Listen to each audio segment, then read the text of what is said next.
Now we're recording. Hey guys. Hey guys. Hi guys. Girls. Welcome, and girls, ladies. And gentlemen. Welcome to this episode of the Unlearning Project podcast.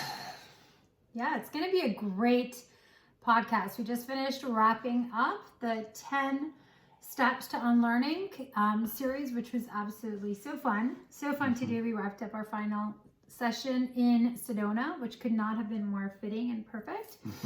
And we have a special, really exciting series coming up right now. So, Yes, I know. We're very excited about this one. As we were sort of re-deprogramming and unlearning some things in Sedona, and then thinking about you guys, and so what comes next? What are the people who are listening to this podcast? What are some likely things that they're experiencing? What's the next topic? We just did this whole 10-part series. There's tons of content on the top 10 tips for unlearning, by the way, which is getting turned into the School of Unlearning. Yes. And all this stuff is going to be in there. So really excited about that. I look for that to start coming out and hear more about that over the next 30 to 60 days as we continue to move in and really feel out what that gets to look like and how that gets to get presented to you guys. And we're just thinking, okay, so what? What is everybody else going through? What's the likely scenario? And the simplest solution, often being the most correct one, is it boiled down to relationships. well, yeah, and really we talked about in the last couple episodes that we were going to start jumping into some different life arenas and start to dissect and unpack some of the stuff where people are really struggling the most, right? And so it's always sex, money, and spirituality or whatever. And so we are going to really dive into the relationship piece for the next podcast series, and I'm super excited about this because really, if we think about what brought us together, the pain point that really launched both of us into this unlearning process was the fact that we got to the point where we just could not freaking take it anymore in our relationships. All that personal development, all the books, all the, I don't know about you, but therapy, and I'm not knocking therapy, but all the stuff, all the counseling just didn't work, really, to be quite honest. Just kept recycling the same old shit, different day. So got to the point where I felt personally, I can speak for myself, I was just exasperated. I felt like I was I could have just stood against a brick wall and just been hitting my head against the wall. And I'm kind of passionate about the way I describe this because I felt really passionate about this. It was something I wanted to fix so badly in my life. I was like, what the F is going on? Why can't I seem to get this shit together in my relationships? I've got a successful business. I've got this kick-ass body. I feel amazing. I think I'm pretty attractive. I feel like I'm a great catch. I think I'm a good partner. So what the hell? I felt like I was being intentional in my relationships. I was very focused on them. And still it was constantly the same crap. So I know for me, getting to the point where I was like, dude, I gotta fix this. I gotta try something that I've never done before, or I've got to drive down a totally different path. And I'm sure that you can relate. And that's really what brought us to this unlearning process. I mean, that was definitely my story, Mine, very, very similar. I was in a way for a long time where, and this is what drove so much of me working on the personal development side. Back then it was all the mindset stuff, right? Mindset. It's so exhausting. I knew that if I had convinced myself that if I just work hard enough on me, right? So if I get a six-pack and I get more money and build a successful business, and do all that stuff to make myself more attractive, to be able to provide more, and to be able to become another better version of myself, then she'll have to come around. A lot of striving. I'll be loved more. I'll be recognized. My biggest thing is I never felt desired. I didn't feel pursued. I didn't feel connected. In the relationship, and so it was. heart-wrenching because, you know, you just like, you're so frustrated. I don't want to say heart-wrenching is not necessarily a feeling. I felt frustrated and pissed and angry and like, why won't any of this stuff work, right? So that's where I was like, hey, I took my business from nothing into something, and all of a sudden was contributing, you know, way more than I ever had financially, right? And all that stuff. And I got a better body, and like still didn't feel connected or pursued or desired, and was tired of all the rejection. And that was my story, you know, like that was the thing. And that's what drove me, you know, and finally, eventually, like got me into things like what now has become the unlearning, because that was the piece. Like once I got the process to start actually unlearning the old programs and allowing the new programs, then everything started to manifest in such a much more magnificent way, where I truly feel at this phase of my life like I do have it all. It's not without challenges or mountains that I choose to climb, yet it is with we have a kick-ass relationship, and I'm going to be totally cool. And like, because we always say this is the blueprint.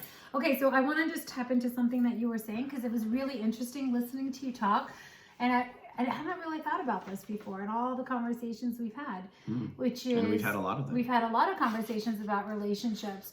Is you were like, if I just make enough money, if I just have the body, if I just do the things. And what I hear was a lot of like doing, striving, achieving. And it's curious. I mean, I think that's like a high performer's mindset. We all get in that way. And I know as a high achieving woman and like performer, yes, I was much into the striving and chasing.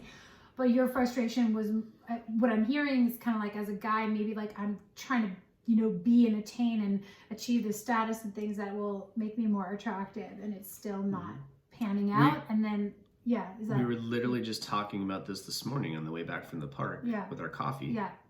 Where, I mean, I think that literally said the words, the achievement model isn't working. Yeah. Right? Like the achievement model is broken.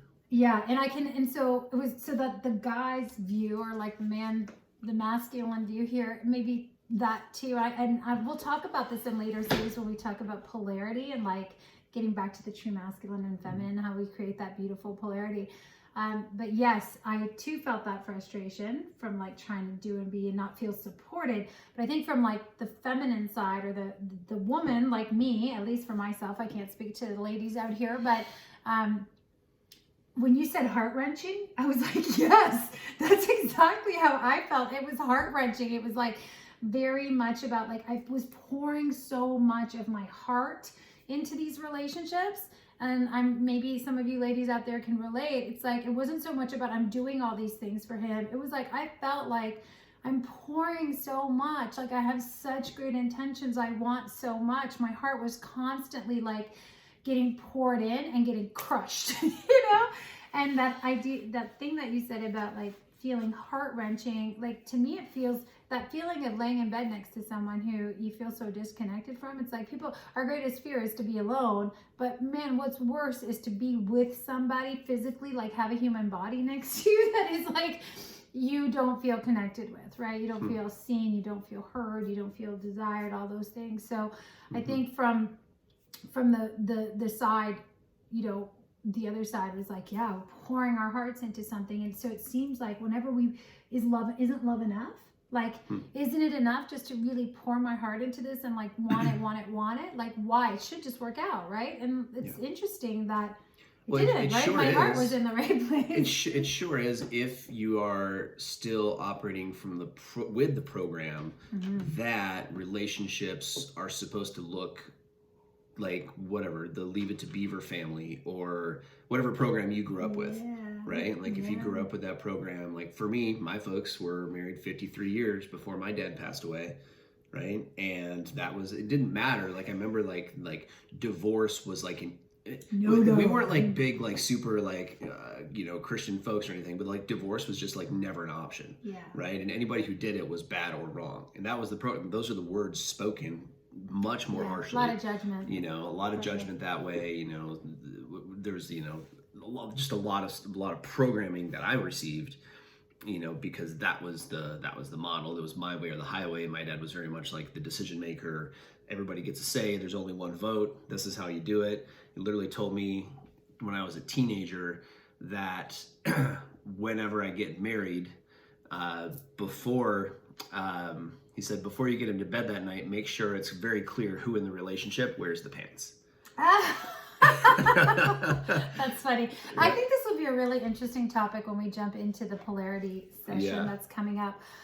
So just, I want to bring it back to where we started, which was, the reason why we're doing this is that really that's what brought both of us to this process of unlearning, unpacking, like you said. Like, what are those old belief systems around what love means, what relationships mean? Like, is that even working? And we're going to dive into that a little later in the podcast. And then as we started coming together and like we went through our unlearning process and utilizing plant medicine as well as part of the coaching and the processes that we use and really like deprogramming, we start to realize, okay, all the people that are kind of like coming to our retreats and jumping into our programs, whatever, have very similar sort of backgrounds and stuff. So we want to like just dive into that a little bit. So what are some of the things that, you guys may be thinking, feeling, doing, or experiencing outside, right? So I want to jump into that a little bit so that there's a little bit of relatability, not just for us, but to let you know, hey, I'm not alone on this island, right? And yes, we're not just going to talk about problems. We are going to jump into solutions, but it's really key to understand, number one, you're not alone. Number two, there's nothing wrong with you. And three is like, there is a way out, and there is a much better way to experience this. So, yeah. And just so you guys know, so if you're listening along or if you're watching the video, you're going to see us look down at the list because we spent a good amount of time driving across New Mexico last week, thinking about you guys and thinking about this and like actually putting together this list. So think about this as kind of like a checklist of like, hey, if you're relating to one or more of these things, then this upcoming series, which is probably going to be, 7 or 8 episodes long, is definitely for you, right? So we're bringing in even some outside guests, potentially, at least for sure one, maybe more, depending on what comes up and what resources present themselves.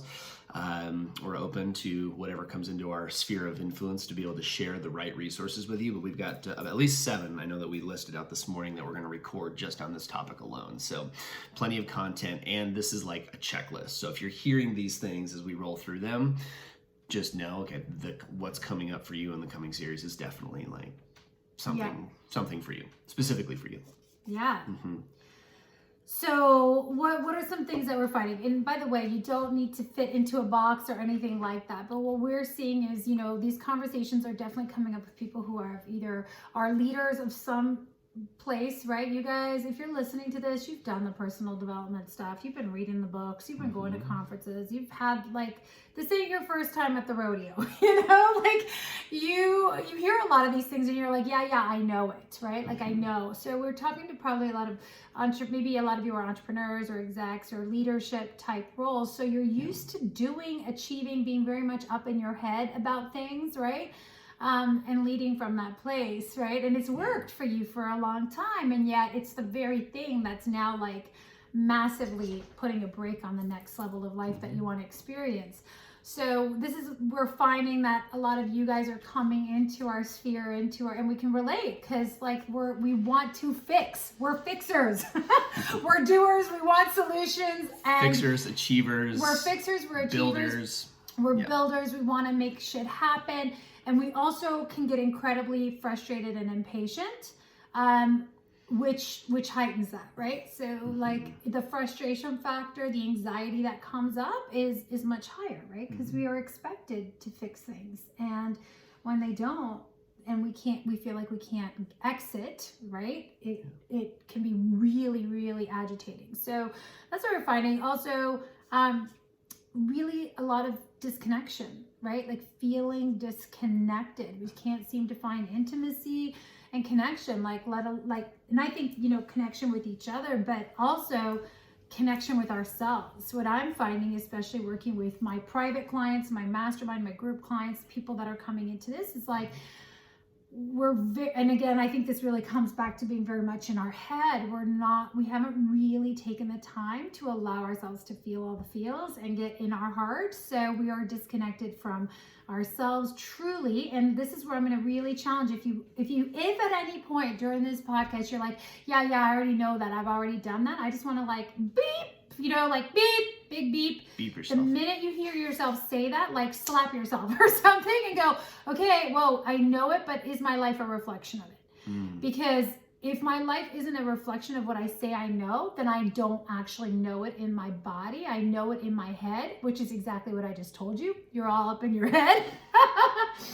So whenever I catch myself going like, I know this, I have to really go like, girl, do you actually, is it in your cells? Is it in your DNA? Because if I'm not practicing, I'm not doing. So just a little thing about that. So I wanted to say that because I think that there's a lot of people that'll say, oh, I've done so much work on myself. I'm totally connected to my spirit and my soul, and I'm so like evolved and enlightened.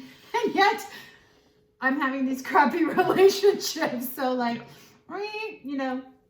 so what are some other things? Do you want to focus on internal or external first? Well, I think yeah. What are some of the external things that are presenting, right? Like in our lives, how's it showing up? So if you're like, where I was when this is going on, like I'm looking at the relationship and saying the relationship is fucked, right? Or it's messed up, or it's not what I expected it was going to be at this time of my life, or I thought it was going to look a lot different, or hey, why can't it just be like it was when we first met?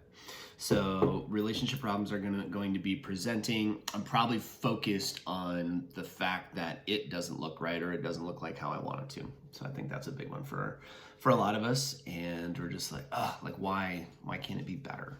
Yeah. So outside. What am I doing wrong? What are they? Why can't they change? Yeah, and we're really breaking this down into like what's happening outside of us, or like what is the physical manifestation of what we're seeing, and then we're going to talk about like internally what might be going on with you as well. But other things that we see is like, the sex life kind of sucks or is not fulfilling. You're probably, maybe you're not having sex at all. We've definitely talked to couples who haven't had sex in months.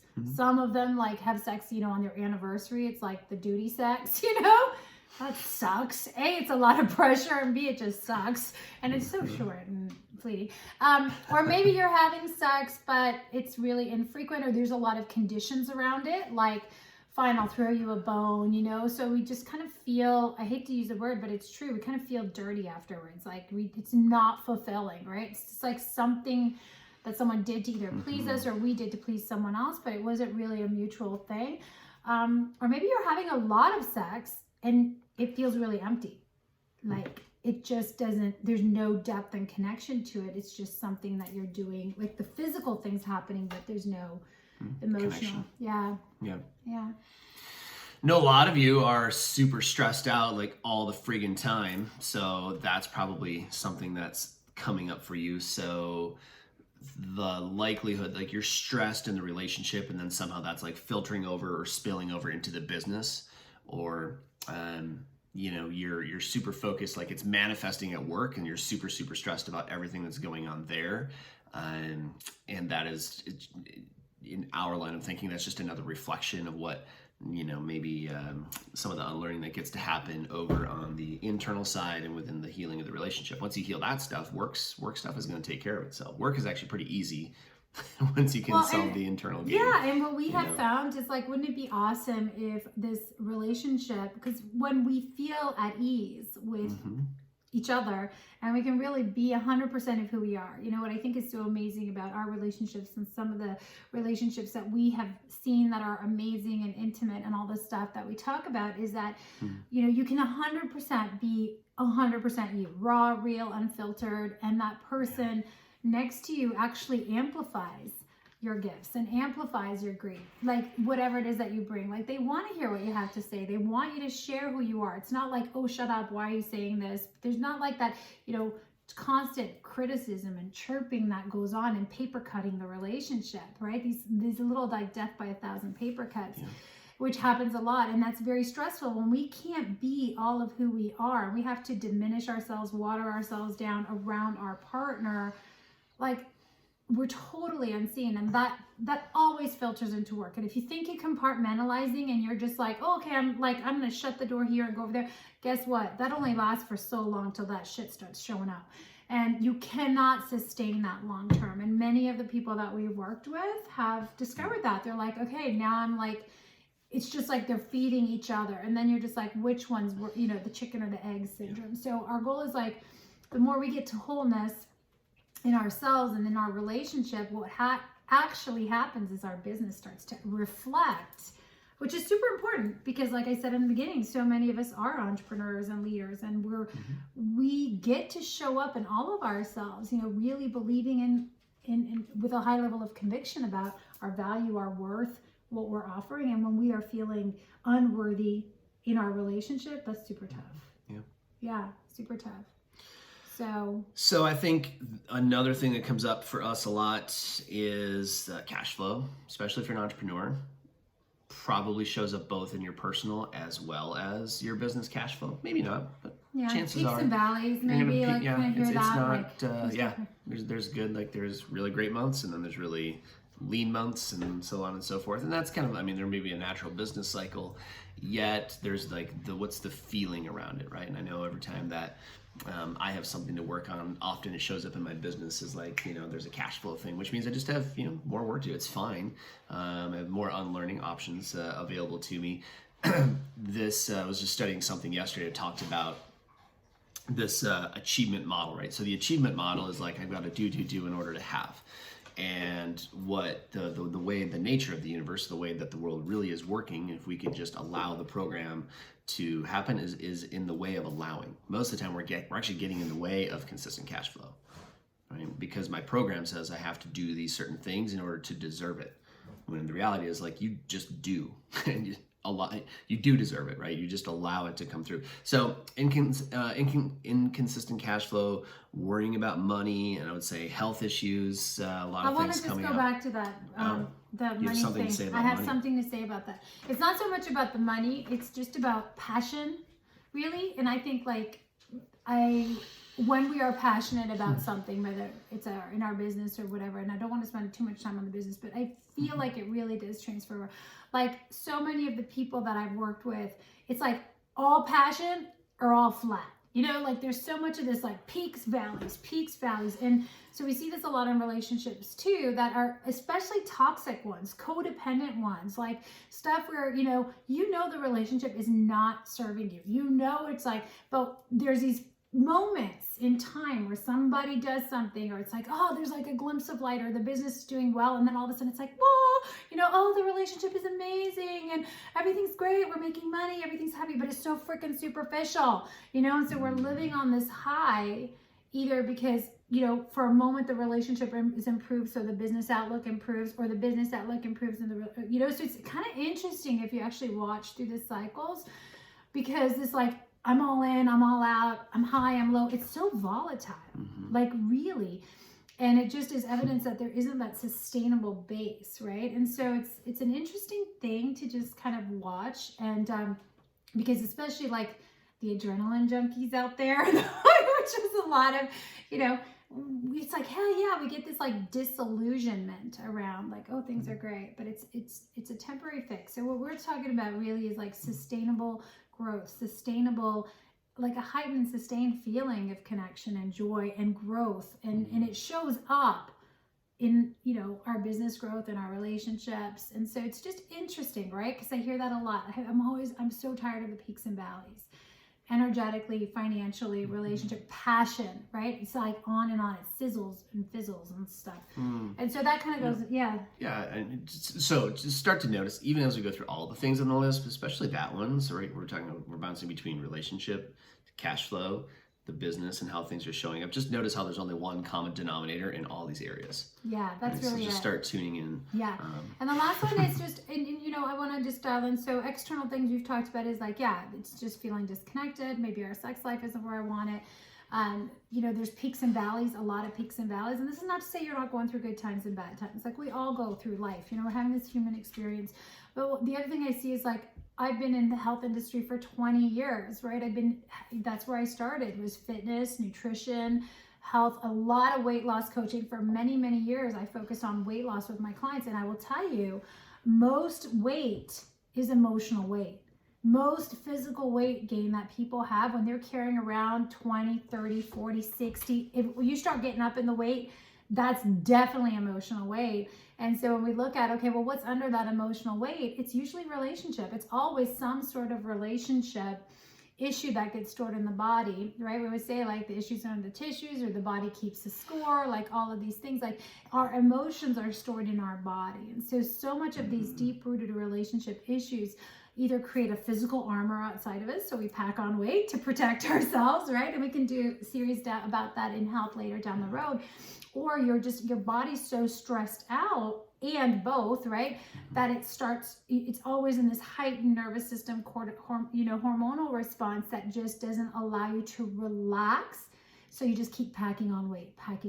So really pay attention that, where's our health at? Where's my health at been? And so, as we start to do that, like we get to discover what else is going on. So, and let's talk about, so those are like the physical outer things that we see when relationships are off kilter, right? Like there's something that's not in alignment outside. So this stuff is happening. Internally, what's going on? Like this is not the stuff that everyone else can see, but these are maybe things you might be thinking and feeling. So, first, I touched on this earlier, but I'm going to jump right into this one, is like, I'm freaking terrified of being alone. Like I'm terrified of being alone. That's probably like the number one thing everyone says, like, well, I don't want to be alone. I'm terrified of dying alone or growing older. Like there's this like kind of feeling that, time's running out, the hourglass has flipped, and there's only so much time. And so I might as well just put up with what I got. I'm curious to know if that one, does that apply more to women, or do other men? I never had that, right? Oh, like I was like, when I was in my relationship, I was like, fuck, I just want to be alone. Yeah, maybe. I don't know. Really... I've heard it from men and women that in my coaching, so I don't know, right? But I think that's, you might be. But I think my program is like, I grew up as like almost like an only child. I was accustomed to that maybe from my younger self. So that's maybe a little personal dialogue. That may or may not be something you're experiencing. So but the question is like, something you might want to ask yourself is like, I'm terrified of ... right? Like, what is it that you're actually scared of? What if? Well, yeah, what if I haven't tried hard enough is another question. That one definitely applied to me when I was in the old relationship. Like, what if I haven't done enough? Like, my gosh, like this isn't working. So obviously, like I must be failing. Like that was like, I haven't tried hard enough. I haven't tried everything. Like I even when I finally hired a shrink, I went and got on the first call. I said, listen, one of us is crazy. I want you to tell me it's me. Right? It's because then I can fix it. Like, and then you can tell me how, and I can go do the work, because I will.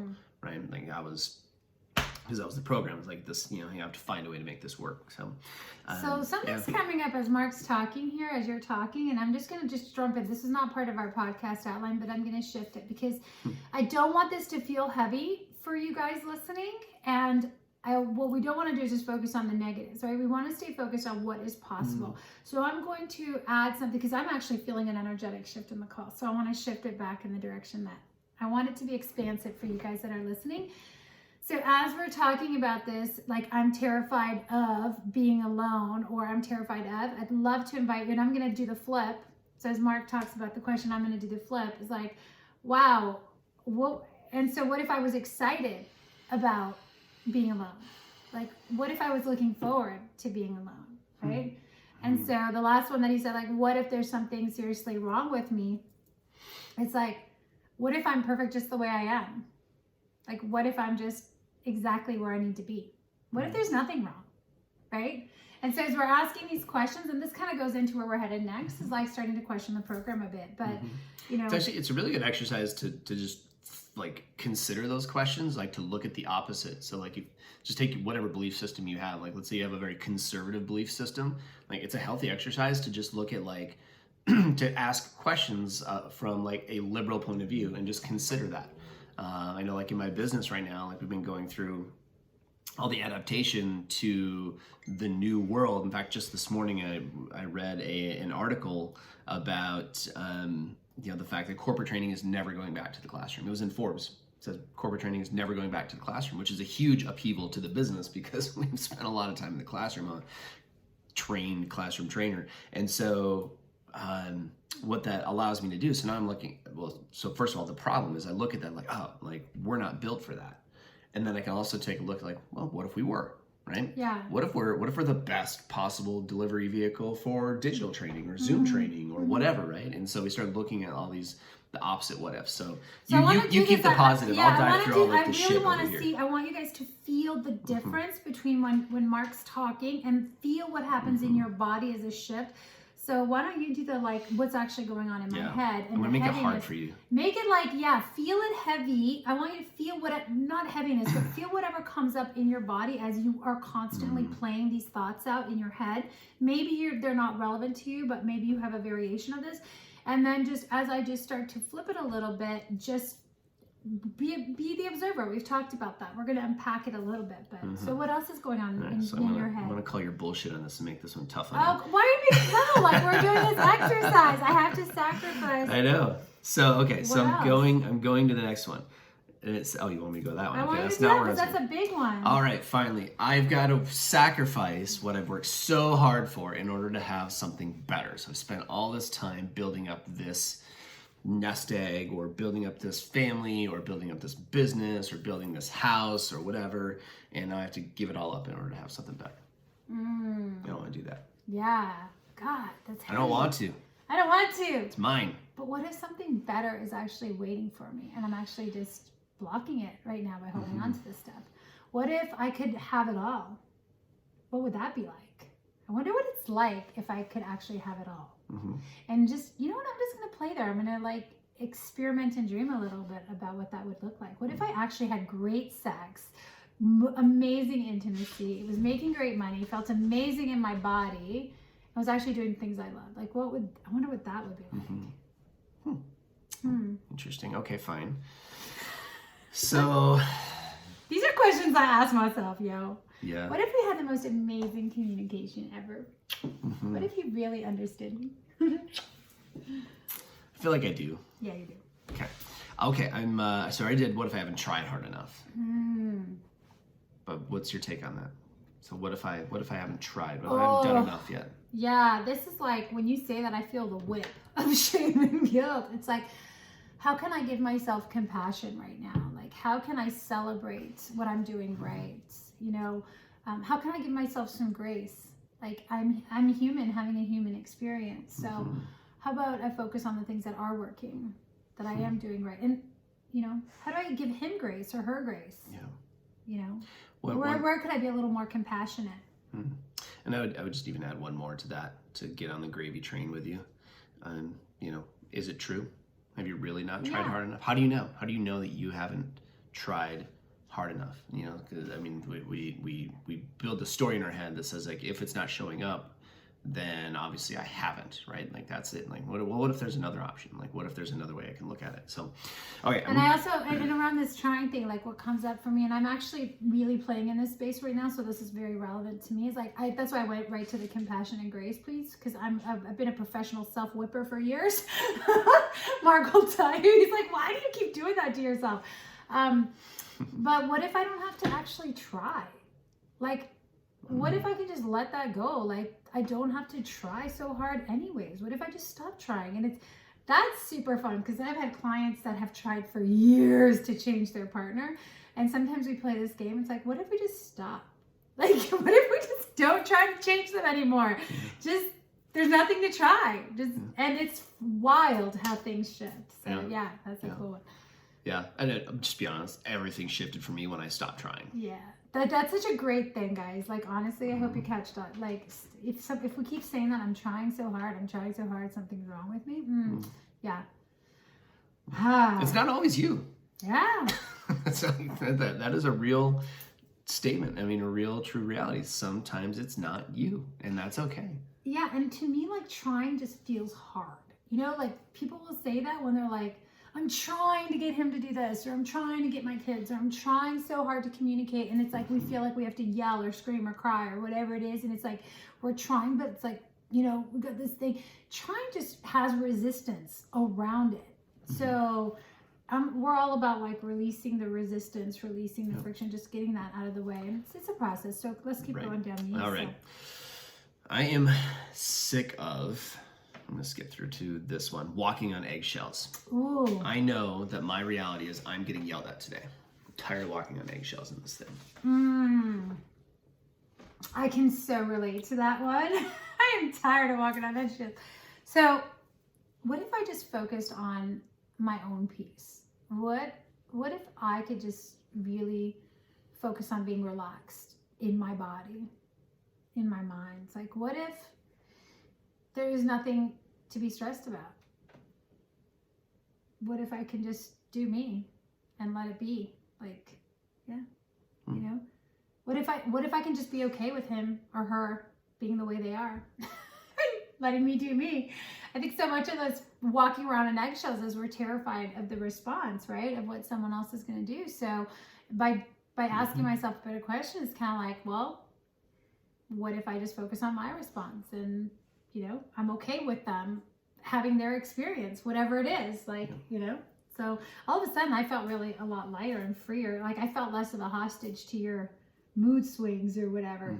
Not that you're having them, but you know, all of a sudden it's like, yo, it's okay. You can have your temper tantrum and I can just be chilling over here.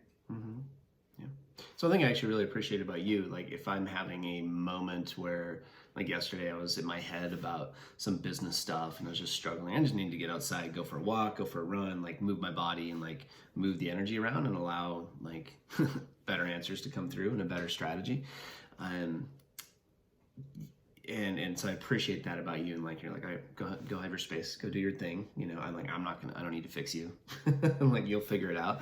So that's and this helpful. is a super stressful thing because I've actually had this conversation with someone recently that, you know, is in a relationship where their partner, they're both super stressed, but you know, when the person's coming up and they have anxiety or they're super stressed about something and then you're taking that on as your job to fix them, it's like, you know, this person is like constantly asking her partner, are you okay? Are you okay? What's wrong? What's wrong? And like trying to fix it. And all that does is it's like turns up the volume. Now both people are anxious. And that happens because, you know, this person is like, feels unsettled herself when he's unsettled, right? So somehow she's tying into that energetically and emotionally, and her worth or value is dependent upon his mood. And that's really become hostage to emotions and stuff. And so it's like, yo, what if it's okay for him to be stressed? Like, what if it's just like, he's human? Like, what if it's okay that sometimes you get to be like, I'm there, I'm trying to hold a space I hold a space for you. And then, you know, this happened yesterday where you were talking in the kitchen and I was like, kind of like, I don't know if you noticed, but I was kind of like doing this little dance of like, I'm here to hold space. And like, I started to have moments where I was like, oh, I could ask him a coaching question or like say, have you done this? But I really was kind of like, well, here's what has worked for me in the past, or I can relate to you, you know, like this is where I've been at. So it was more like peer sharing, like, and then just kind of letting it go, you know? It was like, you were kind of receiving it, but I could tell you were like, you know, like you just needed to go do your thing. And I was like, okay. Like I just said my piece, and then as he's running, I'll let it marinate. So all right. if you are one of these people who, and this is just a caveat because I want to move on. This is not necessarily about fixing all these things today. It's just bringing some awareness. Like this is what the upcoming series is about. I do want to just highlight, like if you're somebody who's walking on eggshells because you're in an emotionally abusive space, chances are like you continue to stay there and continue to train that person, that it's okay to treat you that way. This is a point in time where it is okay to start creating some boundaries and say, this is a thing that you don't get to say to me anymore, period. Or just stop giving it energy, right? You literally don't have to do anything. You just stop responding when they're doing the yelling, when they're being unfair, when they're accusing you of being the source of all of the bad things, okay? So that's there's a point in time when it's like, if it's emotionally abusive, you don't need to take this. This is a boundary setting scenario so that when you set those boundaries, now I can go work on myself. Because as long as you're in that shit energy, it's going to be very challenging for you to be able to do that internal work. And I think like, and I know we're kind of pausing here, I think because we can both relate to it so much, and we are both working with people right now who are actually really in the trenches on this. You know, whenever you start doubting your worth, when you're engaging in conversation or you're walking on eggshells, and you're constantly like questioning what you said, how you're thinking, like you're questioning who you are, that's a massive red flag. So pay attention to how your body feels. And a really powerful shift, again, is not why is he doing this, because that's where we go. It's like, well, why is he doing this, or what's wrong with me, or I should have, is to say, what if I chose not to engage in that energy? Like, what if I chose not to give this my attention anymore? What if I chose not to play? Like, I'm not going to engage in conversation. I'm not going to physically engage. What if I chose to just create space right now, to your point of the boundaries? And just even asking ourselves that question, because, we say this a lot. I think this is a Tony thing, like problems need energy to exist. And so whenever that kind of stuff comes at us, we usually engage in it by trying to fix it or talk ourselves out of it or talk them out of it. And so it's just like, what if I just disengage? So that feels good to me. I don't want anyone to know how unhappy I actually am. What if they knew how unhappy I really was? Yeah, I don't want anyone to know how unhappy I am all the time. What if it's all just part of the human experience? Like, what if it's okay to be unhappy sometimes? What if, like, being sad is actually okay? What if it's okay to be angry? What if it's possible? Is it possible that other people may also be sad and angry sometimes and aren't showing it? What if I was a little bit more vulnerable? Right? And I think those questions for me are more about just giving myself permission and recognizing the human component of it, that I think, like, again, going back to, and I could speak to this as like as a high performance athlete, as a high performance like person who's very fiery and stuff. It's like, you don't want it, that's perceived as weakness, right? If people, you always have to feel like you have your shit together, right? And so this idea of like, oh my God, if they find me out, right, then I will lose credibility. It's like, well, what if I can just be human and more relatable, And it's always worked out really well for me. The times I've been most embarrassed to stand up and share my struggles have been the times where I've had the most magnetic conversations. Totally. So, yeah. All right. I'm really worried what other people will think if I talk about how unhappy I actually am, or if I leave, or if I make a change, right? So I'm worried what everybody else is going to think about my actions. Yeah. No. What if you're way out of that one? Yeah, because I can relate to that one a lot. I would say that's probably one of the biggest ones that kept me in the relationship for so long that I was in. I was so worried. So what if I chose to really listen to my heart? What's my heart really saying right now? What is my soul really saying?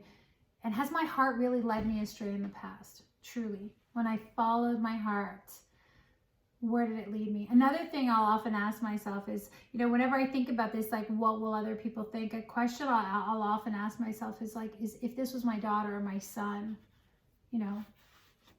and they were sitting here scared of what people would think, what would I tell them? And that just taking it outside of my body, really gives me perspective, gives us perspective. Because if that's fast forward your child in 20 years standing there, taking this or being in a situation that is unfulfilling, unsatisfying, maybe abusive, and they're worried about what people will think, just shifting that to go, man, if this wasn't me, if this was my best friend, if this was my child, what would I have to say about it?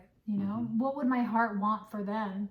That's a big one. What if I decided to listen to my heart on this one? What else is possible? This was probably the number one question, the what if, that my shrink asked me when I was going through, like, thinking about getting divorced, was what if this becomes your son's reality? Yeah. 20 years from now, 30 years from now, whatever. Yes. She asked me that, and she did ask me, what would you advise them? Would you advise them to stay? Would you want him to, stick around and be in this, right, as his father, as his protector, or any of your kids for that matter? So that was, that one hit me like a 2x4 across the head, because when I put it in that context, like, what if this was your daughter? Kid? And then she took and she twisted the knife even more when she said, because you're showing them this is what relationships look like. Yes. And you're now programming his subconscious, and he will create exactly the same thing. Well, because, and we talk about this, but I literally had this conversation with someone the other day, verbatim, that was struggling and saying, I literally took her through a meditation and a visualization where we went into this space and she watched her children go through this. And then it was like remembering that all of the things that we were told to do in our lives, right? All the time someone said, oh, you should do this, you should do that, you should do that. What we do is what we experience, right? We always do what has been our experience. So if we experienced eating shit food in our house and we were told you should eat salad, we're going to eat shit food. Like, that's what we know. So it's such a powerful, it's such a powerful thing. And I think that's like, for sure, that's why the deprogramming becomes so hard, because in your head, it should look different. You've been told forever, but all your body has ever known at a cellular level is dysfunction, right? Anxious conversation, tension in the air. And so, this whole thing of like staying together for the kids' sake, and we're not talking about like separate, but like really pay attention to what we're role modeling, because it's not just like, oh, I want to be a role model. It's like what I do is the experience I create for the people around me as well. So yeah.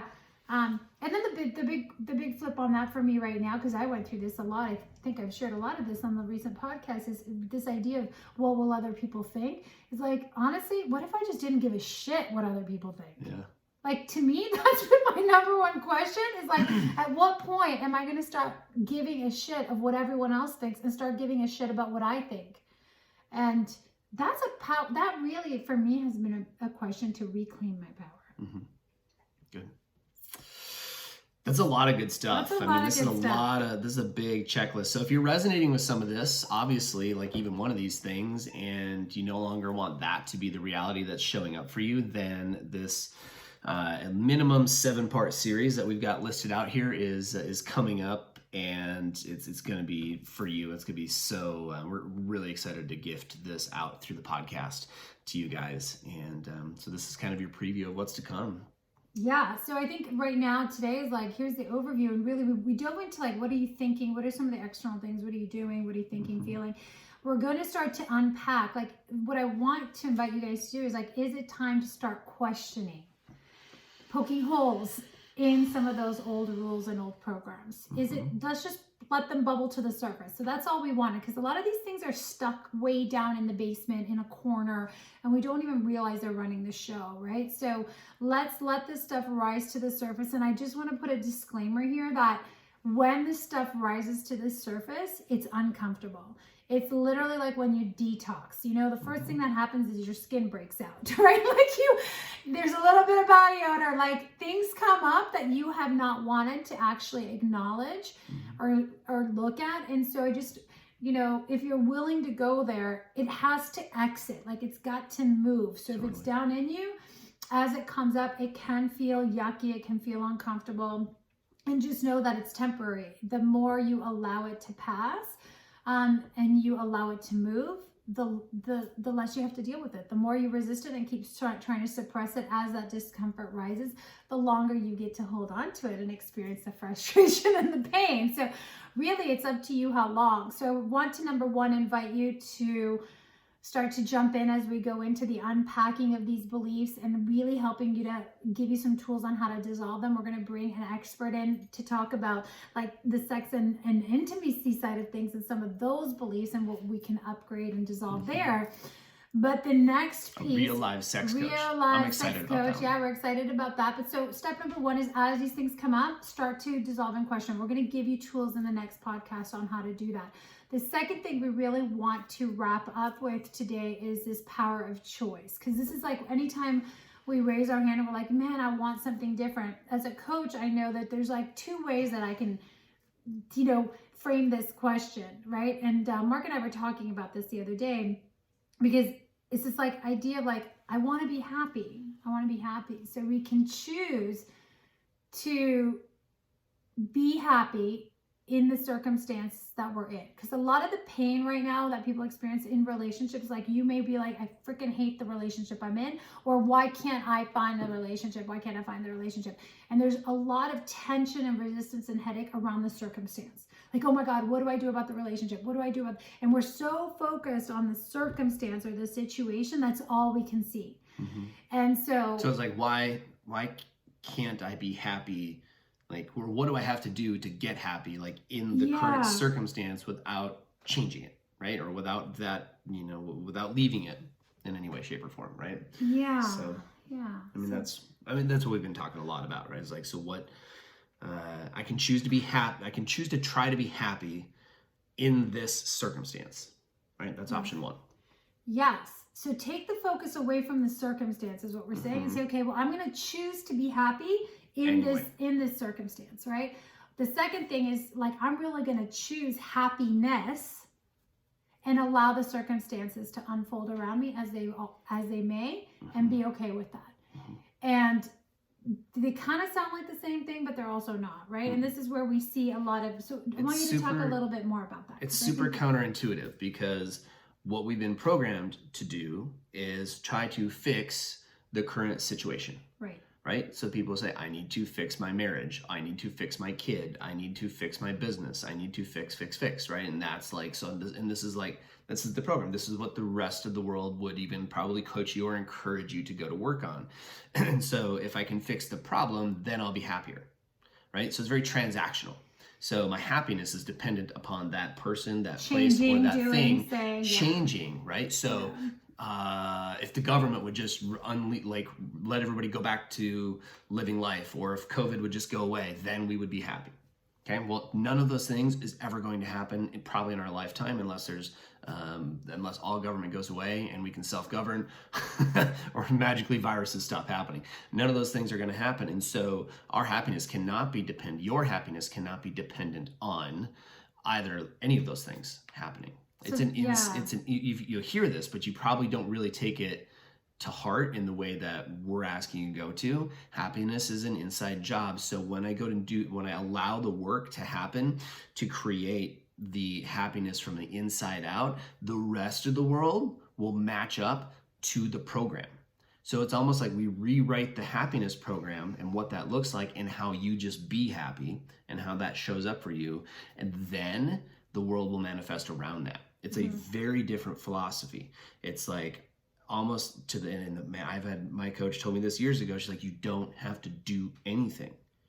I'm like, what do you mean? Like, I have to fix this, I have to do that, I have to create this much money, I have to, right? And that's what we're suggesting in this world of unlearning, is that the way that we allow more happiness into our life is we do the work. We allow the work to happen. I'm very careful, like I continue to hear myself say, like, we do the work. That's part of it. So yeah, we allow the internal work to recreate the program around happiness and what that looks like for us. And the relationship will either manifest around your happiness, or it will go away, and it'll allow space for new happiness to come your way. The business will either manifest around your happiness, or it'll change, shift, go away, allowing you a new way to be happy while you make money. So what I'm hearing, I mean, for me, what I'm hearing is a lot of, like, the focus gets to go away from the circumstance outside of you, and it gets to go, okay, like, I'm, if I choose to stay in this relationship, I get to, like, it's not putting up a white flag, but it is surrender, because now I'm not dependent on you for my happiness anymore. I'm going to choose to stay in this relationship with you. Or I'm going to choose to be in the situation of being single, and I'm just going to, like, choose to be happy here where I'm at, right? And the second piece to that you were saying about the outer world aligning is that if we really are like, no, I'm going in, like, my number one job is, like, to focus on taking care of, like, my soul and being expansive. And if you're okay, you get to be okay with the relationship changing or potentially exiting, right? So this is where we say, like, make a decision, and it'll naturally unfold anyways. But, we get so caught up in needing to know what's going to happen with the relationship. Are we going to get divorced? Are we going to stay together? And then as you start to focus on your own happiness, sometimes people grow together, and sometimes people go, this isn't working. There's massive breaks that come on because we're like, oh my God, I'm terrified of this falling away. So we're just kind of inviting you as the second step to really think about, where do you want to play? Like, and that's either one is good. And, it could change tomorrow. It doesn't matter. But what we do say is like, I get to stay here and be okay with it because this is where I want to be right now, but I'm going to focus on me. Or it's going to be like, hey, I'm going in, I'm going to do my happy thing. I'm going to do expansiveness, and I'm okay with whatever it is changing around me. And that's the work. So there's a couple disclaimers in here that we talked about because we want you guys to know this isn't fluffy, superficial shit we're talking about. This is a real deal. Yeah. Where Christine and I differ from maybe other coaches, counselors, etc., is that we've divorced ourselves from the idea that it has to show up or turn out a certain way. And when you choose to go down that path, things will shift around you fairly quickly. It may not always be comfortable. It may feel about like the 150 burpees I'm about to go do in my workout after we're done with this. Like, it is challenging. You're gonna sweat, and that's the reality. I'll just share this as I wrap up at least my piece. Yeah, we're good. Before I met Christine, I got to a point in my unlearning journey where I even wrote down in a journal entry that I will attract someone who digs me, right? Literally, I really wrote the word like digs me, right? You know, is into me and simultaneously digs herself, so that neither one of us really needs each other, but we choose to be together because we augment each other. And that is the clarity that when I got that level of clarity, like I love Christine. I love being with Christine. Like, she augments who I am. She amplifies who I be, and makes that even more possible. And it's an amazing relationship as a result. And I fully know she doesn't need me. She might say it sometimes, but she does not. She does not need me for her own level of happiness, and I technically don't need her for my own level of happiness either. We choose, and sometimes we'll even toy with the word need sometimes just to kind of see how it feels. And like, you know, but do we really? Like, I mean, if one of us was somehow gone tomorrow, would that mean you couldn't be happy again? That's not true. Like, you would eventually move on and have the potential to be happy. So that's what I mean. Is like, from once I got to that level of understanding, then poof, all of a sudden this girl sits down next to me at Tony Robbins. And I wasn't looking for her. Rub the magic lamp, here she is. Right? And that was the magic. That was the level of magic that can happen once we get the program right inside. Awesome. Hey guys, thanks for joining us today. I'm super excited to dive into the next couple sessions here. Next session, we are going to really talk about this idea of ownership. Really, where can I start within myself? You know, being the person instead of, you know, being with the person. So we're going to unpack that. We're going to be talking about all kinds of things: deprogramming those old beliefs, polarity and passion, sex and relationship, learning acceptance and forgiveness, healing the heart, increase, like, better communication, and how do we grow together instead of grow apart as a couple. So I'm really jazzed up about this series. Also want to invite you guys to jump on over to the Facebook group. If you haven't done that, join the Unlearning Project on Facebook. And we mentioned that we are going to be opening the School of Unlearning, which is going to be an online membership community where you have access to a lot of these foundational trainings, laser coaching, lots of support, access to live events. It's going to be super fun. So we are going to pop up a form that you guys can put your name and email in to get first dibs on learning about the School of Unlearning when it opens up, and some initial bonuses for founding members. So if you want to get on that list that gets first dibs and all the bonuses, make sure that you guys click on the link in the show notes and get on that. It's going to be amazing. We have some really cool things lined up for the fall in terms of retreats and stuff, live events that are going to be so much fun. So yeah. There you have it. Thanks for tuning in, guys. We appreciate you being with us. This is the Unlearning Project. So good. So good. So good. So Thanks for being here, YouTube. We love you.